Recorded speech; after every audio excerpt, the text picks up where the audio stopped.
আর অন্যদিকে বিজেপির জয় নিয়ে আত্মবিশ্বাসী বিজেপি নেতা দিলীপ ঘোষ তিনি বললেন পরিবর্তনের পক্ষে রায় দিয়েছে রাজ্যের মানুষ।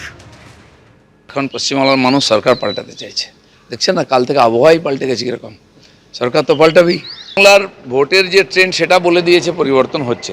সেই জন্য আমি যেটা আগেও বলেছি এখনও বলছি সাফিসিয়েন্ট মেজরিটি নিয়ে সরকার আসবে।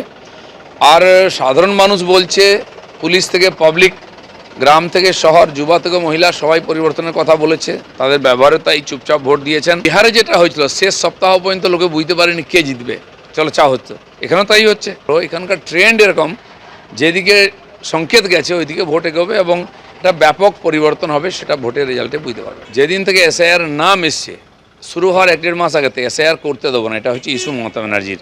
আর কালকে ভোটের শেষ পর্যন্ত সেন্ট্রাল ফোর্স এসআইআর নাম কেটে গেছে, এটাই ইস্যু। এইভাবে কোনো সরকার দুয়ার জিতে আসতে পারে? আমার মনে হয় বাঙালির ঘিলু শুকিয়ে যায়নি যে তাকে আবার ভোট। 4 মে পর্যন্ত অপেক্ষা করতে হবে। তৃণমূল সরকারের মানুষের ক্ষোভের বিস্ফোরণের পর কে কোথায় যাবে অপেক্ষা করতে হবে। প্রতিক্রিয়া অধীর চৌধুরী। এখন এগুলো তো এখন চলবেই 4 তারিখ পর্যন্ত। 4 তারিখ পর্যন্ত অপেক্ষা করতে হবে।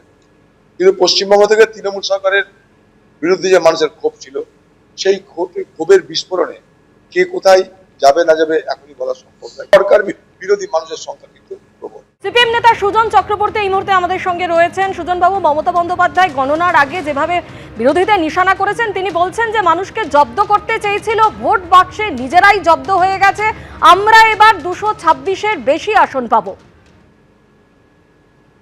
দেখুন, মমতা ব্যানার্জি রাজ্যের মুখ্যমন্ত্রী, তৃণমূলের অনেক বড় নেতা।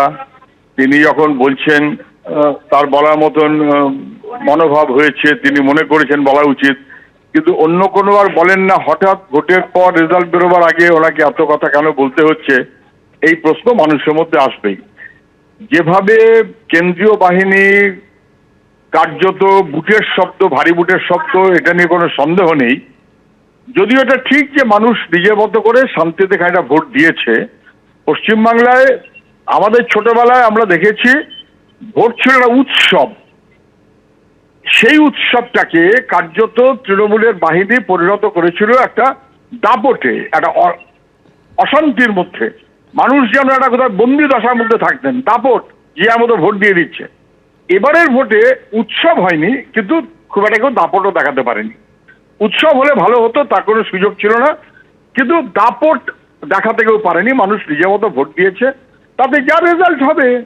এখন মুশকিলটা কি হয়েছে, উনি বলছেন 226টা আসন জিতবে, বিজেপি বলছে তারা 200 আসন জিতবে, দুয়ে মিলিয়ে 426 আউট অফ 294। এটা বোগাস, রং অঙ্ক, ভুল অঙ্ক। ভুল অঙ্কে এরা চলছে কেন? যাতে কাউন্টিং পর্যন্ত অন্তত নিজেদের দলের লোকদের দম ধরে রাখা যায়। ধন্যবাদ আপনাকে। এবিপি আনন্দ, এগিয়ে থাকে, এগিয়ে রাখে।